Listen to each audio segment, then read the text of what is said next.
यो वाला viral ice cream क्या फेमस भएको थियो नि त अस्ति न अनि म त्यतिखेर नेपाल थिएँ क्या अनि नेपालबाट आउन साथ यहाँ मेरो पहिलो चाहना भनेको नि त्यहाँ 7-Eleven गएर त्यो आइसक्रिम खान्छु भन्ने थियो अनुसारी बुढालाई आएकै बेलुका होइन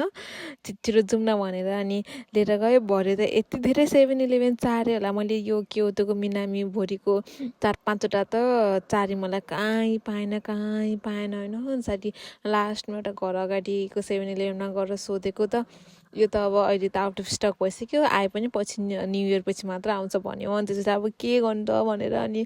आइसक्रिम खान मन लाग्थ्यो त्यो बनानावाला चाहिँ रहेछ अनि त्यही लिएर गएँ होइन अनुसारी मेरो एक्सपेक्टेसन यस्तो थियो होइन भरे त यो हेर्नु न यो हेरेपछि म त दङ्ग भएर बुढामा त हाँस्दा हाँस्दा मैले त अर्कै हुन्छ होला भन्ने ठानेको थिएँ लास्टमा यस्तो पो रहेछ क्या अनि म त